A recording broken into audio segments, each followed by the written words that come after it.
Hello दोस्तों, नमस्कार। मेरा नाम रत्नेश है और मैं 2023 बैच के पीसीएस से सिलेक्टेड कर निर्धारण अधिकारी हूं। आप सभी का स्वागत है आज की इस बातचीत में। देखिए, एक जो प्रश्न लगातार कई दिनों से लोगों ने पूछा था कि मॉक टेस्ट के बारे में, यह जो बातचीत होने वाली है यह स्पेशली प्री एग्ज़ाम के मॉक टेस्ट के बारे में मैं बात करने वाला हूं। तो सबसे बड़ा सवाल ये आता है कि क्या मॉक टेस्ट देना ज़रूरी है, और मेरी जो बातचीत का मेन आधार रहेगा वो पीसीएस का एग्ज़ाम रहेगा कि पीसीएस का एग्ज़ाम जो आगामी 12 अक्टूबर आने वाला है उसके लिए। तो सबसे पहला प्रश्न ये है कि क्या मॉक टेस्ट देना ज़रूरी है।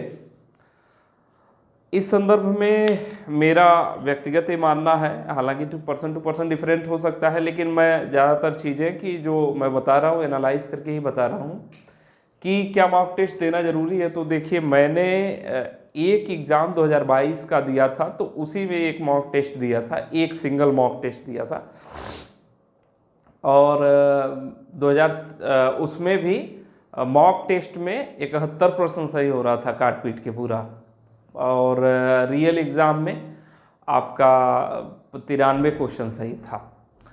2023 के एग्ज़ाम में मैंने कोई मॉक टेस्ट नहीं दिया था, कोई भी मॉक टेस्ट नहीं दिया था, जिस बैच में मेरा सिलेक्शन हुआ है पीसीएस 2023 में। और 2023 के एग्ज़ाम में हमारे 133 या 34 नंबर है जो प्री में है, यानी कि 100 प्रश्नों के आसपास लगभग सही था। तो मॉक टेस्ट देना ज़रूरी है कि नहीं ज़रूरी है, यह सबसे बड़ा प्रश्न है। तो अगर आप नहीं भी देना चाहते तो ना दीजिए, बहुत कोई ऐसा मस्ट नहीं है। पीसीएस के प्री एग्ज़ाम की मैं बात बता रहा हूँ, यूपी पीसीएस प्री एग्ज़ाम, जिस प्री एग्ज़ाम में 150 क्वेश्चन आते हैं और 2 घंटे का होता है। तो अगर आप नहीं देना चाहते हो, जैसे मैं मॉक टेस्ट नहीं देना चाहता था, उसके पीछे रीज़न ये था कि क्योंकि बहुत से मॉक टेस्ट ऐसे हैं जो मानक पर नहीं बने। मॉक टेस्ट देना तो ठीक है कि मॉक टेस्ट दे देंगे तो आपका एक मतलब ये पता चल जाएगा कि तैयारी का स्तर क्या है, लेकिन मेरी इस बात से असहमति रहती थी कि जो ज़्यादातर मॉक टेस्ट हैं वह मानक पे नहीं है, पूछा कुछ और जाता है, एग्जामिनर रियल एग्जामिनर कुछ और पूछता है, मॉक टेस्ट वाले अपने ही धुन में है कि इतना कठिन बना दिया, ये बना दिया, वो बना दिया। तो इसकी वजह से, असहमति की वजह से मैंने मॉक टेस्ट नहीं दिया, और बिना मॉक टेस्ट के भी एग्ज़ाम में आप ठीक कर सकते हैं। लेकिन मॉक टेस्ट किसे देना चाहिए, कुछ ऐसे भी लोग हैं जिन्हें मॉक टेस्ट देना बहुत ज़रूरी है। देखिए, अगर आप पहला अटेम्प्ट देने जा रहे हैं तो मॉक टेस्ट जरूर दीजिएगा, 2, 4, 5, 10 जितने भी आपसे हो सके। कितना देना चाहिए वो भी मैं अभी बात कर रहा हूँ आगे इस वीडियो में। क्या देना चाहिए कि नहीं देना चाहिए, उसका प्रश्न का जवाब मिल गया। किसे देना चाहिए, क्यों देना चाहिए, कितना देना चाहिए, उसके नंबर का क्या मतलब होता है, ज़्यादा नंबर मिल रहा है तो क्या मतलब निकालें, कम नंबर मिल रहा है तो क्या मतलब निकालें, और कब देना चाहिए, इन सारी चीज़ों पे हम इस वीडियो में आगे बातचीत करेंगे। तो दूसरा प्रश्न है किसे देना चाहिए मॉक टेस्ट। यदि आप फर्स्ट अटेम्प्ट देने जा रहे हो, ज़्यादातर लोग जो पहली बार एग्ज़ाम को देने जा रहे हो वो ज़रूर मॉक टेस्ट दें। क्यों देना चाहिए मॉक टेस्ट, साथ में वो भी करते चलें, क्योंकि देखिए यह एग्ज़ाम जो है ना, इसमें 2 घंटे में 150 प्रश्न करने होते हैं, और अगर आप ध्यानपूर्वक नहीं करेंगे, अगर आप पेपर की स्टार्टिंग में ही तेज़ी से नहीं करेंगे, और अगर कोई मॉक टेस्ट नहीं दिए रहेंगे, तो पहला अटेम्प्ट रहेगा, तो सबसे पहली बात तो आपका टाइम मैनेजमेंट नहीं होगा। तो आप एग्ज़ाम में टाइम मैनेजमेंट ठीक से कर पाएँ, इस चीज़ के लिए मॉक टेस्ट देना ज़रूरी है। यह नहीं कि उससे पता चलेगा कि आप कितने 30 मार्क खाने, वो बात की बात है। सबसे जो ज़्यादा ज़रूरी चीज़ है कि आप एग्ज़ाम में टाइम मैनेजमेंट कर पाएँ, 2 घंटे में 150 क्वेश्चन कर पाएँ, उसका गोला भर पाएँ। इसलिए ऑफलाइन फॉर्म में जब भी मॉक टेस्ट दीजिएगा तो ऑफलाइन फॉर्म में दीजिएगा, क्योंकि ओएमआर भरने में भी कुछ लोगों को 150 ओएमआर भरने में 5 मिनट लगता है, कुछ लोगों को 10 मिनट लगता है, कुछ लोगों को और भी ज़्यादा लगता है, क्योंकि ओएमआर में भी गलतियाँ करते हैं। तो हमारा रियल एग्जाम जिस फॉर्म में है, हमें उसी फॉर्म को लेके चलना है। यानी कि क्यों देना चाहिए मॉक टेस्ट, टाइम मैनेजमेंट के लिए। तो आपको समझ में आ रहा हो किसे देना चाहिए, जिनका पहला अटेम्प्ट रहे। दूसरी बात, कुछ ऐसे भी स्टूडेंट हैं जो कमेंट करते हैं हमारे इस उस पे कि यहाँ तो सब कुछ ठीक रहता है, एग्ज़ाम में मैं जाता हूँ तो, या मैं जाती हूँ एग्ज़ाम देने तो वहाँ मुझे भूल जाता है, या बहुत नर्वसनेस होती है, कुछ भी याद नहीं रहता, पैर कांपने लगता है, आता हुआ प्रश्न गलत हो जाता है, या शुरुआत ही इतनी ऐसी हो जाती है कि डर लग जाता है पेपर में, और उसकी वजह से पूरा पेपर कंप्लीट नहीं हो पाता है। नंबर 8 क्वेश्चन अटेम्प्ट नहीं हो पाते। तो ऐसे जितने भी लोग हों जिनको डर लगता हो, जो एग्ज़ाम हॉल में पेपर का प्रेशर न मैनेज कर पाते हों, वहाँ जाके हाथ पैर कांपने लगता हो, नर्वसनेस होने लगता है, या लगता है कि ये तो पढ़ा हुआ हूँ, यहाँ तो याद आ रहा है, वहाँ जाके भूल जा रहा है, ऐसे सभी लोगों को जो नर्वस हैं, डरे हुए हैं, एग्ज़ाम का प्रेशर नहीं मैनेज कर पा रहे हैं, ऐसे सभी लोगों को ज़रूर मॉक टेस्ट देना चाहिए। मॉक टेस्ट वो भी ऑफलाइन फॉर्म में जाके देना चाहिए, यानी कि ऑनलाइन न देके आप जाइए। और जो लोग गांव में हैं, जो लोग नहीं दे सकते हैं, उन लोग के लिए मेरा ये सुझाव है कि आपके आसपास कहीं कोई कोचिंग हो, मॉक टेस्ट ऑनलाइन मतलब मार्केट से मंगवा लीजिए, उसका प्रिंट आउट निकलवा लीजिए। प्रिंट आउट निकलवा के आप किसी कोचिंग वाले से बात कर लीजिए, दिन में उसके वहाँ क्लासेस खाली होती है, दिन के समय जाइए, 10 बजे से 12 बजे तक अपना लिख के एक अपने साथ किसी को लेते हैं, एक गाड़ी के लिए बैठा लीजिए, आप चुपचाप जाइए, अकेले सॉल्व करें, मतलब उसी फॉर्म में करें, घर पे न करने से बचे। चूँकि मैं कई लोग देखा हूँ, मैं तो व्यक्तिगत देखा हूँ कि हमारे कुछ ऐसे भी मित्र हैं कि मॉक टेस्ट में बहुत अच्छा करेंगे, रूम पे सॉल्व करेंगे, बहुत अच्छा करेंगे, एग्ज़ाम में वो प्रेशर मैनेज नहीं कर पाते। तो एग्ज़ाम का प्रेशर मैनेज करने के लिए एग्ज़ाम जैसा ही माहौल बनाएं, अपने आप को उसी बेस पे ढालें। तो जिनका पहला अटेम्प्ट हो, या जो नर्वस हों, जो डरे हुए हों, पेपर में प्रेशर न मैनेज कर पा रहे हों, या उन लोगों को देना चाहिए जिनको अपनी तैयारी पर डाउट हो, अपनी तैयारी पर डाउट हो, लेकिन तैयारी पूरी है कि नहीं है। अब बशर्ते ये है कि मॉक टेस्ट डिसाइड नहीं कर पाएगा कि आपकी तैयारी पूरी है कि नहीं। हाँ, मॉक टेस्ट तब डिसाइड करता जब मॉक टेस्ट कुछ ऑथेंटिक बनाया जाता। कुछ लोग होंगे जो ऑथेंटिक बना रहे होंगे, मैं बहुत ज़्यादा लोगों को देखा नहीं, लेकिन ये जो इतने मार्केट वाले कोचिंग वाले हैं, इनका तो पूरी तरीके से अनऑथेंटिक रहता है। मतलब एग्ज़ाम का कुछ और माजरा रहता है, इनके मॉक टेस्ट का कुछ अलग ही रहता है। इसी वजह से मैंने बताया कि 71 क्वेश्चन मेरा आया, मैंने कहा कि मॉक टेस्ट फर्जी है, इसका कोई मतलब नहीं है, क्योंकि वो मोरल डाउन करता है। तो इसका भी आपको ध्यान रखना है कि ऐसा ना हो कि युद्ध से पहले ही आपका मोरल डाउन हो जाए तो आप कुछ कर ना पाए। तो अपनी तैयारी पे अगर डाउट हो तो भी मॉक टेस्ट आपको देना चाहिए। पहला अटेम्प्ट हो, नर्वस हो, डरे हुए हो, अपनी तैयारी पर डाउट हो, या 5-6 अटेम्प्ट ऐसे आप दे चुके हो, प्री के 3-4 जो प्री न निकल रहा हो, किन किन कारणों से न निकल रहा हो, तो उन कारणों को सुधारने के लिए 3-4 बार प्री आपका फेल हो गया हो, उन कारणों को सुधारने के लिए 2-3 मॉक टेस्ट दे लीजिए। सबसे मेन ज़रूरत क्या है मॉक टेस्ट की, कि टाइम मैनेजमेंट आपका हो जाए। क्यों देना चाहिए उस पे बात, सबसे मेन ज़रूरत क्या है कि टाइम मैनेजमेंट हो जाए। दूसरी चीज़ क्या है, डर, नर्वस, पेपर के टाइम का प्रेशर, ये सारी चीज़ें खत्म हो सके, इसलिए देना जरूरी है। यानी कि टाइम का मैनेजमेंट हो, डर, नर्वस, पेपर का प्रेशर खत्म हो सके। मैं कहीं ये बात नहीं कर रहा हूँ मॉक टेस्ट डिसाइड करेगा आपकी तैयारी कैसी है। यह केवल टाइम मैनेजमेंट आपको सिखा देगा कि 2 घंटे में 150 क्वेश्चन कैसे उलट पलट के सॉल्व करने हैं। डर, नर्वसनेस, प्रेशर खत्म हो सकेगा। और तीसरी चीज़, अगर मॉक टेस्ट होशियारी से बनाया गया है तो गेस करना क्वेश्चन में, यह आपको सिखा देगा। देखिए, एक बहुत सच्चाई वाली बात, एग्ज़ाम, चूँकि मैं 2 बार प्री का एग्ज़ाम क्वालिफाई कर चुका हूँ, एक बार फाइनली रूप से सिलेक्ट हूँ, तो मैं अपने अनुभव के आधार पे यह कह रहा हूँ कि बहुत से ऐसे बच्चे हैं, या मोस्टली बच्चे जिनका प्री भी क्वालिफाई होता है, उनको सब प्रश्न नहीं आता है, लेकिन उनकी गेस करने की आदत बहुत सही रहती है।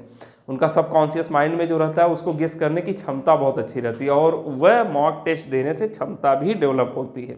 तो मॉक टेस्ट का एक फ़ायदा ये भी है कि अगर ठीक मॉक टेस्ट बना हुआ है तो आपको गेस करने का तरीका, कथन और कारण वाले प्रश्नों में कैसे आप पकड़ें कि ठीक क्या होगा, न आते हुए भी, फर्जी कुछ नहीं आ रहा है तब वो आपको सही जवाब कैसे खोजना है। और जहाँ डायरेक्ट फैक्चुअल पूछ रहे हैं वहाँ तो बताना ही बताना है। तो किसे देना चाहिए, क्लियर हो गया। क्यों देना चाहिए, क्लियर हो गया। कितना मॉक टेस्ट देना चाहिए, तो आपकी तैयारी के बेस पे है। अगर आपको लग रहा है ज़्यादा ये समस्याएं हैं, मतलब कि बहुत नर्वस हैं, बहुत डरे हुए हैं, तो जब तक डर न ख़त्म हो जाए, नर्वसनेस न ख़त्म हो जाए, अपनी तैयारी पे बहुत ज़्यादा डाउट है, तो आप 8 से 10 दे दीजिए, आप 15 दे दीजिए, आपकी क्षमता के ऊपर है, जैसा आपको समय मिले। मैंने एक दिया था एक साल में और एक साल कोई नहीं दिया था, तो यह भी हो सकता है कि आप एक भी न दें या 2-4 दे दें। तो ये आपकी संख्या जो है कितना देना चाहिए यह आप पे डिपेंड करती है। कब देना चाहिए, तो मॉक टेस्ट का यह ठीक समय है। तैयारी जब आपकी रिवीजन हर एक सब्जेक्ट का चल रहा है, एक आध 2 सब्जेक्ट 3 सब्जेक्ट रिवीजन के लिए अभी भी बचे हुए हैं, करंट अफेयर अभी नहीं पढ़े हुए हैं, एक आध सब्जेक्ट ही अब बचा होगा, बाकी सब्जेक्ट तो आप रिवाइज कर ही चुके होंगे, 1-2 सब्जेक्ट ही बचा होगा। तो यह सबसे सही समय है, एग्ज़ाम से 1-1.5 महीने पहले का समय सबसे सही समय है पहले अटेम्प्ट वगैरह वालों के लिए।